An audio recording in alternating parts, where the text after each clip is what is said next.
আজ তাইওয়ানের একটা মুভির গল্প নিয়ে এসেছি, যেই গল্প আমাদের চোখে আঙুল দিয়ে দেখিয়ে দেয় এই সভ্য সমাজে মুখোশের আড়ালে লুকিয়ে রয়েছে সেই অসভ্য সব জানোয়ার। পাপ পুণ্য, সাদা কালো, ভালো খারাপ, এই সব কিছু নিয়েই আমাদের এই সমাজ। কিন্তু আমরা সব সময় এই সবগুলোকে আলাদা আলাদাভাবে দেখি। এই গল্পটা আমাদের চোখে আঙুল দিয়ে দেখিয়ে দেয় ভালো খারাপ, পাপ পুণ্য, সাদা কালো এরা কখনো আলাদা আলাদা থাকতে পারে না। এরা সব সময়ই একে অপরের সাথে আষ্টে পৃষ্ঠে থাকে। তো ফ্রেন্ডস, ওয়েলকাম টু ওর গপ্প। প্রচণ্ড বৃষ্টির রাত, মাঝ রাস্তায় গাড়ি খারাপ হবার জন্য একজন ছেলে আটকে গেছে। ছেলেটির নাম ওয়াং। গাড়িতেই অপেক্ষা করতে করতে তার চোখ লেগে যায়। হঠাৎই একটা গাড়ি তার পাশ দিয়ে যায় আর গাড়িটার অ্যাক্সিডেন্ট হয়ে যায়। ওয়াং দৌড়ে যায় গাড়িটার কাছে, তবে ভয় পেয়ে পালিয়ে এসে তার গাড়ি স্টার্ট করার চেষ্টা করে, কিন্তু গাড়ি স্টার্ট হয় না। দেখানো হয় তখনও গাড়িতে থাকা মেয়েটি মারা যায়নি, বেঁচে আছে। গল্প 9 বছর পরে চলে আসে। ওয়াং প্রচুর লাউড মিউজিক বাজিয়ে তার কার নিয়ে যাচ্ছে। রাস্তায় প্রচুর ট্রাফিকের মধ্যে সে ফেঁসে যায়। তখনই পুলিশ রেডিওতে সে শুনতে পায় সেখানেই সামনে একটা কার অ্যাক্সিডেন্ট হয়েছে। সে তাড়াতাড়ি করে সেখানে যায়। অ্যাক্সিডেন্ট স্পটে গিয়ে দেখতে পায় এই শহরের সেনেটরের গাড়ি অ্যাক্সিডেন্ট হয়েছে। আর সেই গাড়িতে যে মহিলা রয়েছে সে সেনেটরের স্ত্রী নয়, একজন নামকরা মডেল। তার ফোনে সমস্ত ছবি সে তুলে নেয়। ওয়াং আসলে একজন রিপোর্টার। গাড়িতে এসে সে নিউজের হেডলাইনটা কোনো অ্যাক্সিডেন্ট না দিয়ে সেই হেডলাইনে দেয় সেনেটরের অবৈধ সম্পর্ক ফাঁস, সাথে সমস্ত ছবিগুলিও আপলোড করে দেয়। এরপর তার অফিসের কলিগ ম্যাগি এটা দেখে তাকে কল করে। ম্যাগি তাকে বলে সেনেটরের নামে এত বড় অভিযোগ করার আগে তাদের ডাবল চেক করা উচিত। তবে ওয়াং শিওর হয়ে বলে কোনো দরকার নেই, আমি জানি ইনি নাম করা মডেল আর সেনেটরের সাথে নিশ্চয়ই তার অ্যাফেয়ার রয়েছে। ঠিক সেই সময়েই ওয়াংয়ের গাড়িরও এক বিশাল অ্যাক্সিডেন্ট হয়, তবে এতে তার তেমন কিছু হয় না। ওয়াং সেই গাড়ি নিয়ে মেকানিক জিয়ের কাছে আসে। জি আসলে তার বন্ধুর মতোই। নিউজ অফিসের সবাই জিয়ের কাছেই গাড়ি ঠিক করায়। জি বলে এই গাড়ির পেছনে এত টাকা খরচ না করে নতুন গাড়ি নিয়ে নিতে। ওয়াং বলে সে গত মাসেই এই সেকেন্ড হ্যান্ড গাড়িটা কিনেছে। জি তাকে জানায় এই গাড়িটার অবস্থা খুবই খারাপ। এই গাড়ির ভেতরের পার্ট সব পুরনো, শুধুমাত্র বাইরের অংশটা নতুন লাগিয়ে ডিলার তার সাথে স্ক্যাম করে দিয়েছে। ওয়াং এরপর পুলিশ স্টেশনে আসে। আসলে লোকাল পুলিশদের সাথে ওয়াংয়ের খুব ভালো সম্পর্ক। সে পুলিশদের ঘুষ দিত সমস্ত নিউজ নেওয়ার জন্য, আর এই জন্যই তার গাড়িতে পুলিশ রেডিওটিও ছিল। ওয়াং তার গাড়ির কাগজ পুলিশকে দিয়ে বলে এই গাড়ির খোঁজ নিতে, এর আগে কোনো অ্যাক্সিডেন্ট হয়েছিল কিনা ইত্যাদি। সে এই সব কিছু করছে ওই ডিলারকে ধরে ক্ষতিপূরণ নেওয়ার জন্য। পুলিশ অফিসার এসে গাড়ির ফাইলটা নতুন একটা ছেলেকে দেয় যে রিসেন্টলি জয়েন করেছে। এই ছেলেটির নাম ওয়াই ওই গাড়ির সম্পর্কে তার ইনভেস্টিগেশন শুরু করে দেয়। সেই দিন রাতেই ওয়াংয়ের অফিসের চিফ, যার নাম চিউ, রিটায়ার করার জন্য একটা পার্টি রাখে। সেই পার্টিতে সবার কথায় জানা যায় দুটো বিষয়। এক, ওয়াংয়ের এই রিপোর্টার কেরিয়ারে চিফ চিউ তাকে ভীষণভাবে সাহায্য করেছে, সব সময় তার পাশে থেকেছে। আর দুই, ম্যাগি এত সুন্দর একজন মেয়ে হবার পরেও আজও সে সিঙ্গেল আছে, আর ওয়াং ম্যাগিকে ভীষণভাবে পছন্দ করে। ফেরার পথে ম্যাগির এক্স বয়ফ্রেন্ডের টেক্সট আসতে থাকে। সে খুবই ডিপ্রেসড ছিল। যেহেতু ওয়াং তাকে খুব পছন্দ করে, তাই ম্যাগি তার প্রতি দুর্বল হয়ে পড়ে, আর তারা একসাথে ওয়াংয়ের বাড়িতে রাত্রি কাটায়। সকালে ঘুম থেকে উঠেই টিভিতে নিউজ দেখতে পায় তারা, যেখানে সেনেটর প্রেসকে ডেকে জানাচ্ছে অ্যাক্সিডেন্টে যেই মডেল তার সাথে ছিল সে আসলে তার স্ত্রী। তারা গত মাসেই বিয়ে করেছে, এমনকি সে তার বিয়ের প্রমাণপত্রও দেখায়। আর ওয়াংয়ের রিপোর্টিংয়ের জন্য তাকে দোষারোপ করতে থাকে। সমস্ত নিউজ চ্যানেলে ওয়াংয়ের ছবি দেখানো হয়, তার রিপোর্টিংয়ের নিন্দা করা হয়। এরপর ওয়াং পুলিশ স্টেশনে যায় তার গাড়ির ব্যাপারে জানতে। পুলিশ জানায় তার গাড়িটার এর আগে একটা অ্যাক্সিডেন্ট হয়েছিল আর গাড়ির ড্রাইভারের স্পট ডেড হয়ে গেছিল। ওয়াং সেই অ্যাক্সিডেন্টের ছবিগুলো দেখে আর রিপোর্টে দেখতে পায় ওই অ্যাক্সিডেন্টের উইটনেসে তার নিজের নামই রয়েছে। তার মনে পড়ে যায় 9 বছর আগের ঘটনা। ওই দিন অ্যাক্সিডেন্টের আওয়াজ পেয়ে সে দৌড়ে গিয়ে দেখেছিল একটি কালো মার্সিডিজ অ্যাক্সিডেন্ট করে পালিয়ে যাচ্ছে। সে পুলিশকে কল করার চেষ্টা করে, তবে তার ফোনে কোনো নেটওয়ার্ক ছিল না। গাড়িতে থাকা দুজনই বেহুশ অবস্থায় রয়েছে। ভয়ে ফিরে আসে তার গাড়িতে, আর পাশ দিয়ে আসা অন্য একটি গাড়িকে সে দাঁড় করিয়েছিল। অর্থাৎ 9 বছর আগে যে গাড়ির অ্যাক্সিডেন্ট সে দেখেছিল, আজ ওই গাড়িটাই তার কাছে রয়েছে। এরপর ওয়াং তার অফিসে আসে। সেখানে ম্যাগির কাছ থেকে জানতে পারে কোম্পানি অনেক লোকেদেরকে ছাঁটাই করছে। আর যেহেতু ওয়াং এমন ভুল রিপোর্টিং করেছে তাই তার চাকরিটাও চলে গেছে। ওয়াং জিজ্ঞেস করে ছাঁটাই কর্মীদের লিস্টে তার নামটা কে দিয়েছে। ম্যাগি জানায় তাদের এডিটর ইন চিফ। ওয়াং জানতো এডিটর তাকে পছন্দ করতো না, এই জন্যই ভুল রিপোর্টিংয়ের সুযোগ নিয়ে এডিটর তার চাকরিটা কেড়ে নিচ্ছে। ওয়াং কোনো উপায় না পেয়ে চিফ চিউয়ের কাছে যায়, যে এর আগেও তাকে অনেক সাহায্য করেছে। তবে চিউও এবার তার কোনো সাহায্য করতে পারে না, কারণ তাদের কোম্পানির বস ওই সেনেটরের বন্ধু যার স্ক্যান্ডেলের রিপোর্ট সে করেছিল। নিজের চাকরি হারিয়ে রাতে তার বন্ধু ওই মেকানিক জি এর সাথে দেখা করে, তাকে জানায় তার সমস্ত দুর্দশার কথা, জানায় যে তার চাকরিটা চলে গেছে, তার গাড়ির এই দশা কারণ এর আগে গাড়িটির অ্যাক্সিডেন্ট হয়েছিল। জি তাকে সান্ত্বনা দিয়ে বলে পুরনো গাড়ি কিনলে এমনটা হতেই পারে, বেশিরভাগ পুরনো গাড়ি অ্যাক্সিডেন্টের জন্যই বিক্রি হয়। তবে ওয়াং বলে অ্যাক্সিডেন্ট হয়েছিল সেটা বড় ব্যাপার নয়, তবে ওই অ্যাক্সিডেন্টটার একমাত্র সাক্ষী ছিলাম আমি। এরপর তারা অনেক ড্রিঙ্ক করে। ওয়াং বাড়িতে ফিরে এসে আবার সেই অ্যাক্সিডেন্টের কথা ভাবতে থাকে। ওই অ্যাক্সিডেন্টের কথা পুলিশকে জানিয়ে পরের দিন সকালে সে তার গাড়িটা নিয়ে ফিরছিল, আর ওই অ্যাক্সিডেন্ট তার মধ্যে যেন একটা দাগ কেটে গিয়েছিল। এই সব কিছু ভেবেই সে তার পুরনো ক্যামেরা বের করে, যা দিয়ে ওই অ্যাক্সিডেন্টের ছবি তুলেছিল। সেই সমস্ত ছবি দেখতে দেখতেই সে লক্ষ্য করে মাঝের দুটো ছবি সেখান থেকে ডিলিট করা হয়েছে। এটা দেখে সে খুবই অবাক হয়ে যায়। পরদিন সে ম্যাগির সাহায্য নিয়ে তার অফিসে প্রবেশ করে। অফিসের কম্পিউটারে 2007 সালের ওই অ্যাক্সিডেন্টের ডেটের নিউজ দেখতে থাকে। সেখানে দেখতে পায় একজন বড় বিজনেসম্যানের মেয়ে কিডন্যাপ হয়েছিল। কিডন্যাপাররা টাকা নিয়ে নিলেও ওই বাচ্চাকে ফিরিয়ে দেয়নি, সে আজও নিখোঁজ রয়েছে। এখানে অ্যাক্সিডেন্টের নিউজ না পেয়ে সমস্ত নিউজ পেপার দেখতে থাকে সে। সেখানে দেখতে পায় ওই অ্যাক্সিডেন্টে যে মহিলা বেঁচে ছিল সে হসপিটাল থেকে পালিয়েও গিয়েছিল। এরপর সে ম্যাগির সাথে কথা বলে, তাকে জানায় আজ থেকে 9 বছর আগে ঘটে যাওয়া ওই অ্যাক্সিডেন্টের কথা। তখন ওয়াং এই নিউজ কোম্পানির একজন ইন্টার্ন ছিল। ওই দিন অফিসের পার্টি থেকে ফেরার পথে সে একটা অ্যাক্সিডেন্ট দেখেছিল, তার ছবি তুলেছিল। তবে সেখান থেকে দুটো ছবি মিসিং রয়েছে, আর এই অফিসে শুধু একজনকেই সে ওই ক্যামেরা দিয়েছিল। সে হলো এডিটর ইন চিফ, যে তাকে গতকাল চাকরি থেকে বরখাস্ত করেছে। তাই ওয়াংয়ের মনে হয় এই অ্যাক্সিডেন্টের সাথে তার কোনো সম্পর্ক রয়েছে। ম্যাগি বলে এত বছর পরে তুমি কেন ফালতু ওই অ্যাক্সিডেন্ট নিয়ে মাথা ঘামাচ্ছ? ওয়াং আসলে ওই এডিটরের দোষ খুঁজে বের করে তাকে শাস্তি দিতে চায়, তার চাকরি ফিরে পেতে চায়। আর তার জন্য সবার প্রথমে তাকে ওই অ্যাক্সিডেন্টে থাকা মেয়েটিকে খুঁজে বের করতে হবে। মেয়েটিকে যেই হসপিটালে ভর্তি করা হয়েছিল সেখানে ম্যাগির একজন কাজিন চাকরি করে। তারা তার কাছ থেকে ওই মেয়ের ডিটেলস নেয়, জানতে পারে মেয়েটির নাম এইটিং। তারা দুজন সোজা চলে যায় ওই মেয়েটির বাড়ির ঠিকানায়। তারা এসে দেখতে পায় কয়েকজন বয়স্ক লোক বসে চা পান করছে। ওয়াং জিজ্ঞেস করে মিস টিং কি বাড়িতে আছেন? বৃদ্ধটি জানায় সে এখানে থাকে না। ওয়াং তার ঠিকানা জানতে চায়। তারা নিজেদের মিস টিং এর ক্লাসমেট বলে পরিচয় দেয়। সেখানে থাকা মিস টিং এর ছবি ওয়াং তার ফোনে তুলে নেয়। ক্লাসমেট শুনেই তারা তাদেরকে চা পানের আমন্ত্রণ জানায়। ওয়াং দেখতে পায় তারা যেই চা পান করছে তা খুবই প্রিমিয়াম কোয়ালিটির গোল্ডেন লিফ, যার মূল্য অনেক টাকা। ওয়াংয়ের বাবা মা যেহেতু চা বাগানে কাজ করত, তাই চা সম্পর্কে তার অনেক ভালোই ধারণা রয়েছে। চা পান করে সে বলে আপনারা কি এই চাই পান করেন? তারা জানায় যে মিস টিং তাদের জন্য মাঝে মাঝেই এই চা পাঠায়। মিস টিং সম্পর্কে আর কিছু জানতে পারার আগেই সেখানে তার গ্র্যান্ডমা চলে আসে আর বলে এই চা অন্য মানুষ পাঠিয়েছে, আর এইটিং এর ঠিকানাও তারা জানে না। তার গ্র্যান্ডমা তাদের কাছ থেকে কিছু লুকোনোর চেষ্টা করছিল। ওয়াং ম্যাগিকে নিয়ে সেই দোকানে আসে যেখানে ওই চা পাওয়া যায়। যেহেতু এটা খুবই প্রিমিয়াম কোয়ালিটির চা, খুব দামি চা, তাই ওই দোকান খুঁজতে তাদের কোনো সমস্যাই হয় না। এই চা শুধুমাত্র এই একটা দোকানেই পাওয়া যায়। সেখানে এসে মিস টিং এর ছবি দেখালে দোকানদার খুব সহজেই তাকে চিনতে পারে। ঠিক সেই সময়ই মিস টিং ওই দোকানে আসে। ওয়াং তার ভিজিটিং কার্ড তাকে দেয়। এইটিং জিজ্ঞেস করে কেন তারা তার খোঁজ করছে। ওয়াং সেই অ্যাক্সিডেন্টের কথা জানায়। মিস টিং বলে সেদিন সে তার বয়ফ্রেন্ডের সাথে পার্টি করে ফিরছিল। তারা অনেক মদ্যপানও করেছিল। মদ্যপান করে খুব স্পিডে গাড়ি চালানোর সময় তাদের অ্যাক্সিডেন্ট হয়।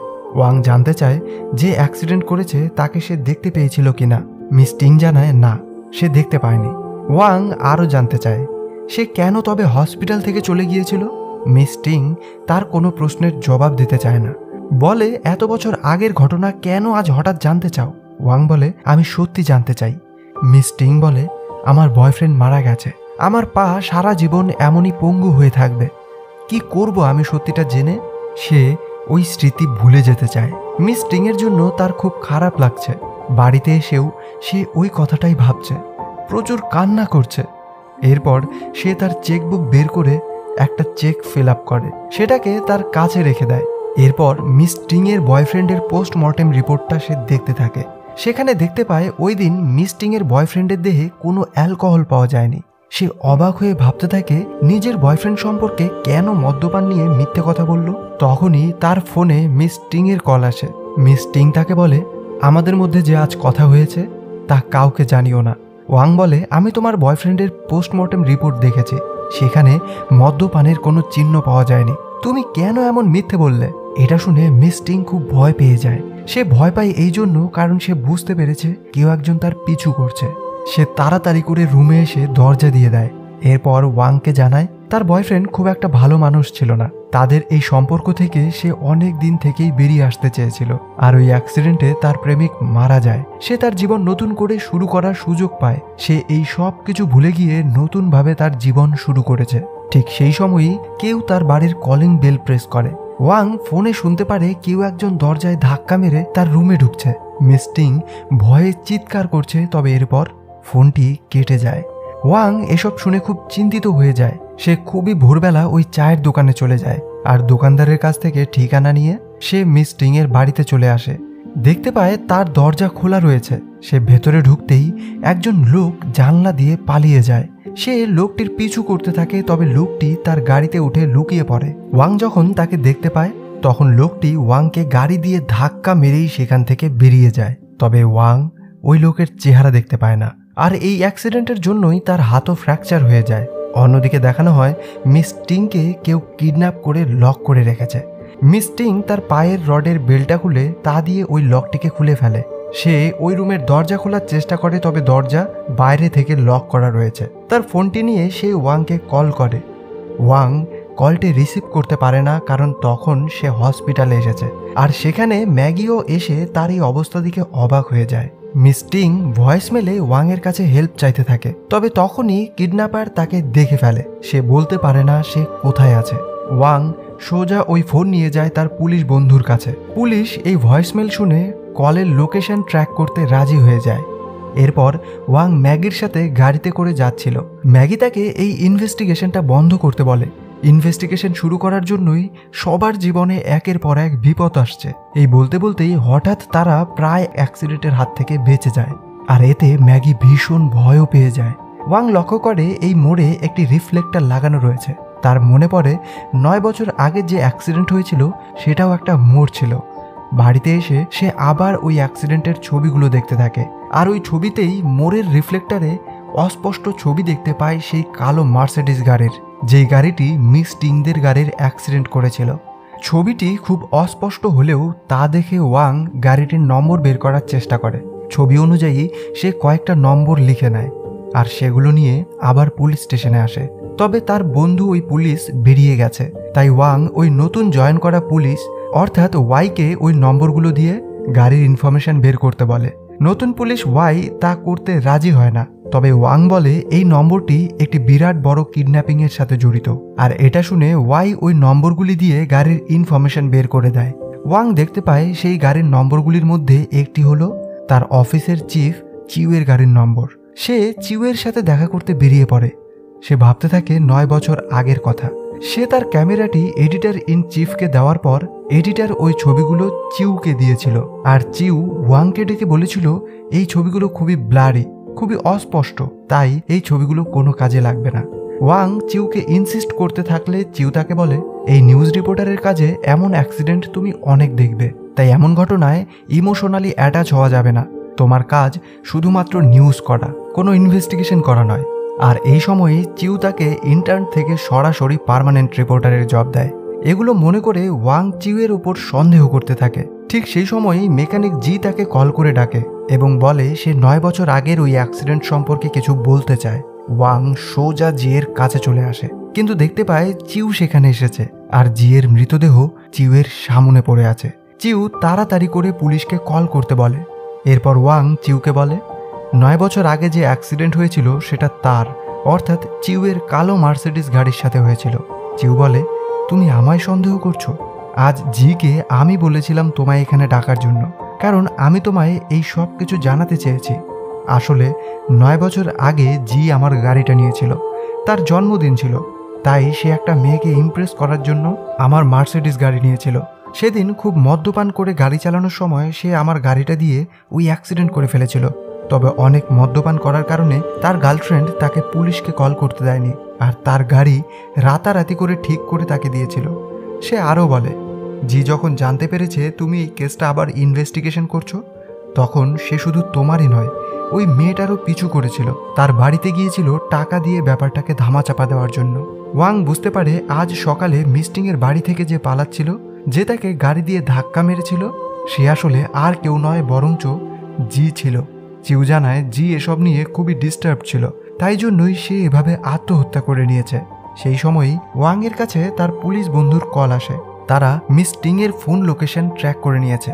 ওয়াং দুজন পুলিশ অফিসারের সাথে সেখানে যায়। প্রতিটা দরজায় লোকেদেরকে মিস টিং এর ছবি দেখিয়ে জিজ্ঞাসাবাদ করতে থাকে, তবে এখানকার কেউই মিস টিংকে জানে না। এভাবেই জিজ্ঞাসাবাদ করতে করতে ওয়াং একটি দরজায় নক করে, আর দেখতে পায় সেটা আসলে ওই নতুন পুলিশ অফিসার ওয়াই এর বাড়ি।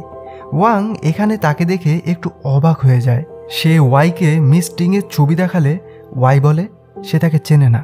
তবে ওয়াং এর সন্দেহ হচ্ছিল। তখনই ভেতর থেকে এক আওয়াজ পেয়ে সে সোজা রুমের ভেতরে ঢুকে মিস টিংকে খুঁজতে থাকে, তবে সেখানে তাকে খুঁজে পায় না। সেই আওয়াজটা আসলে বিড়ালের ছিল। বেরিয়ে আসার সময় সেখানে একটা ফ্যামিলি ফটো দেখতে পায় সে, তবে তাতে ওয়াইয়ের কোনো ছবি ছিল না। সে ব্যাপারটাকে ইগনোর করে চলে আসে। এরপর আমাদের দেখানো হয় ওয়াইয়ের ঘটনা। রুমটা আসলে ওয়াইয়ের না, ওয়াইয়ের প্রতিবেশী তার বিড়ালের দেখাশোনার জন্য রুমের চাবিটা তাকে দিয়েছিল। আসলে ওয়াই পাশের রুমে থাকে। যেদিন ওয়াংয়ের গাড়ির অ্যাক্সিডেন্ট হওয়ায় সে পুলিশকে তার গাড়ির ইনফরমেশন বের করতে দিয়েছিল, সেদিন ওয়াই ইনফরমেশন বের করতেই দেখতে পেয়েছিল এটা সেই 9 বছর আগে ঘটে যাওয়া অ্যাক্সিডেন্টের গাড়ি। এরপর থেকেই সে ওয়াংয়ের পিছু করতে শুরু করে, আর তার পিছু করে করেই সে মিস টিং এর কাছে পৌঁছায়। সেদিন ওয়াই নিজেই মিস টিং এর বাড়িতে গিয়ে তাকে কিডন্যাপ করে এনেছিল। তবে কেন? আসলে 9 বছর আগে অ্যাক্সিডেন্টের পর মিস টিং হসপিটাল থেকে পালায়নি।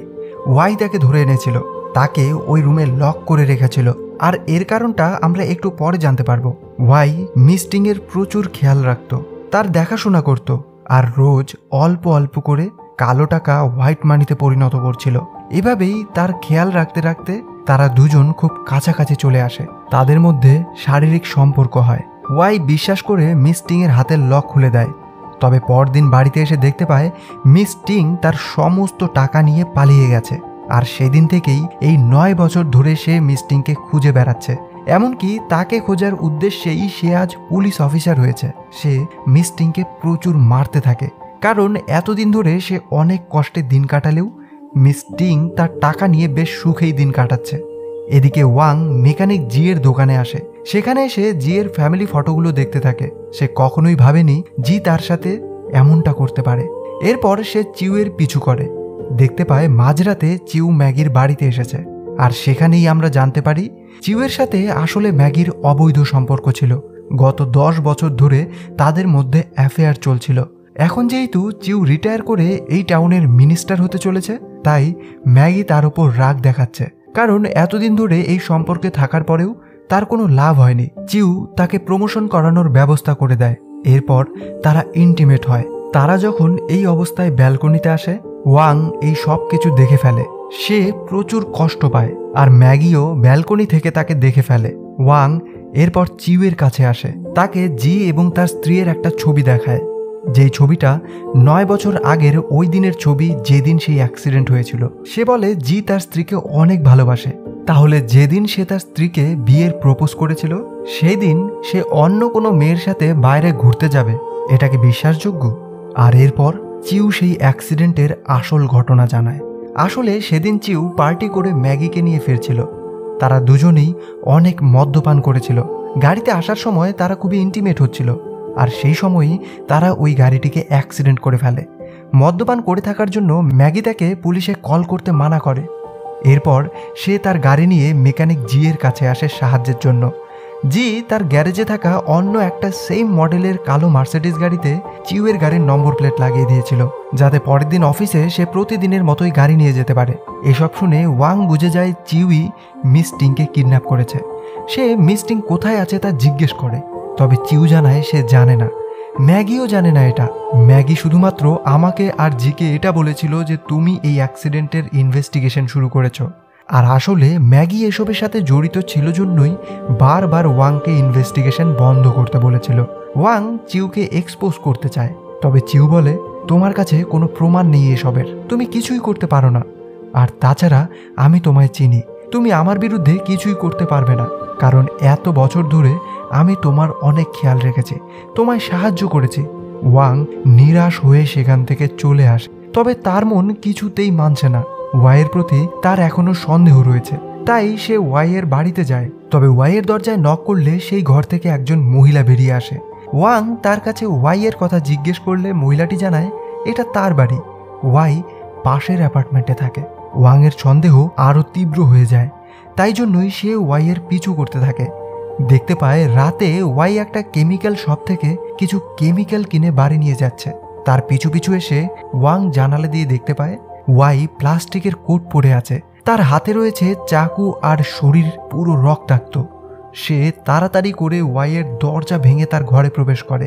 তাদের দুজনের মধ্যে প্রচুর লড়াই চলতে থাকে, আর এতে তারা দুজনই অনেক আহত হয়ে পড়ে। তবে শেষ পর্যন্ত ওয়াই ওয়াংকে প্রচুর মারে, প্রায় আধমরা করে ফেলে তাকে। আর তারপর কিচেন থেকে একটা চাকু নিয়ে এসে তাকে একদম কুপিয়ে মারতে চায়, কিন্তু এরপরই সে তার সিদ্ধান্ত পাল্টে নেয়, ওয়াংকে মারে না, বরঞ্চ তাকে ওই রুমের চাবিটা দিয়ে দেয় যেখানে সে মিস টিংকে বন্দি করে রেখেছে। ওয়াং চাবিটা নিয়ে দরজা খুলতেই যাবে, ঠিক তখনই ওয়াই বলে ওঠে 50 লক্ষ টাকা অনেক, তাই না? ওয়াং চমকে উঠে বলে তুমি কি বলছো, আমি জানি না। ওয়াই বলে আমি জানি, ওই টাকাটা তুমি নিয়েছো। মিস টিং অ্যাক্সিডেন্টে বেহুশ ছিল, আর তার বয়ফ্রেন্ড তো মারাই গেছিল, তারা তো টাকা নিতে পারে না। আমি শুধু এতদিন এটাই ভেবেছি এত টাকা হঠাৎ করে কমে কেন গেল। এরপর দেখানো হয় সেই সমস্ত ঘটনার পেছনের আসল ঘটনা। মিস টিং একসাথে দুজনের সাথে প্রেম করত, ওয়াই আর ওই ছেলে যার অ্যাক্সিডেন্টে মৃত্যু হয়েছে। তারা তিনজন মিলে একটা কিডন্যাপিংয়ের প্ল্যান করেছিল। প্ল্যান মতো একটি বাচ্চা মেয়েকে কিডন্যাপ করে তারা পরিবারের থেকে অনেক টাকা নিয়েও নিয়েছিল। এরপর মিস টিং আর তার প্রেমিক ওই টাকা নিয়ে ওয়াইয়ের কাছে আসে, যেখানে বাচ্চা মেয়েটিকে রেখে গেছিল।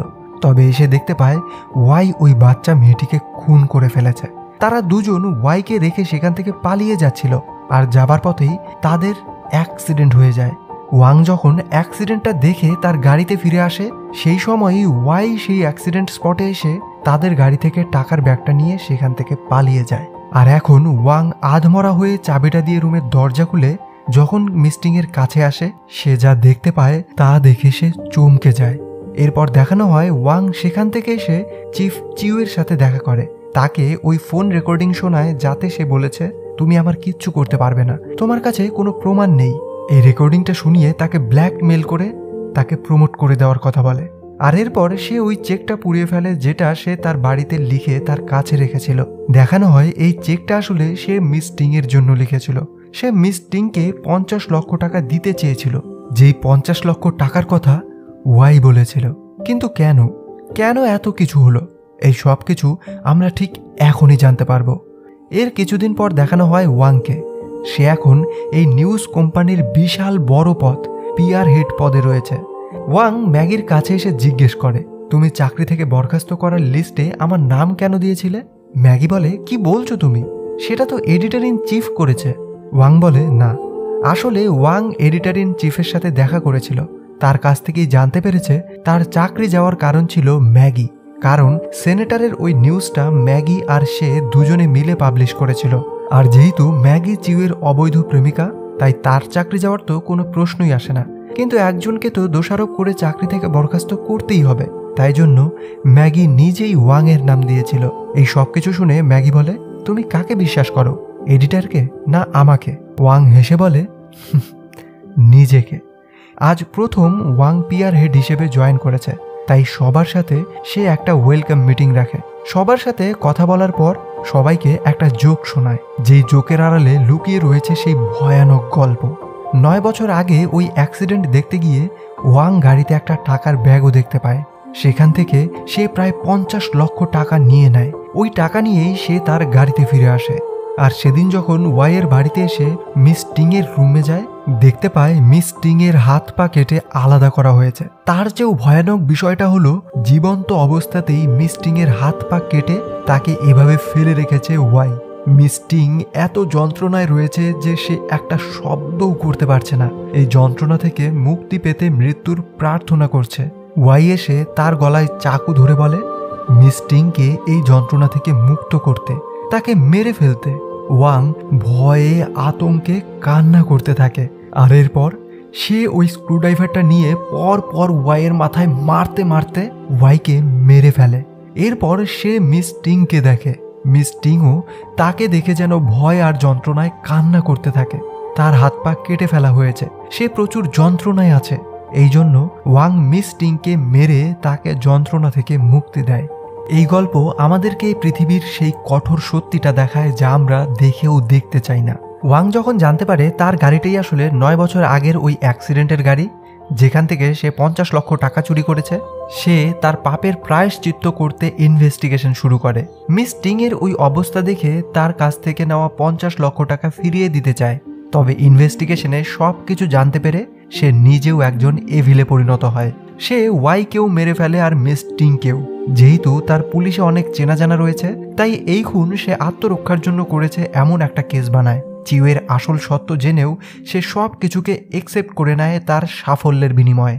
এত অপরাধ করার পরেও সে আইনের তোয়াক্কা না করে, পাপ পুণ্যের তোয়াক্কা না করে সমস্ত কিছুকে নিজের সুবিধার্থে ব্যবহার করেছে। একজন খুনি হয়েও নিজের চাকরি নিয়ে খুশি আছে। এই গল্পের প্রতিটা চরিত্রই আমাদের একটা বার্তাই দিয়ে যায়, পৃথিবীতে কোনো কিছুই ব্ল্যাক অ্যান্ড হোয়াইট নয়, কোনো কিছুই ভালো বা খারাপ নয়। সমস্ত চরিত্রই হলো গ্রে, ধূসর বর্ণের। অর্থাৎ প্রতিটা লোকের মধ্যেই পাপ পুণ্য, ভালো খারাপ, সাদা কালো দুটোই আষ্টে পৃষ্ঠে রয়েছে।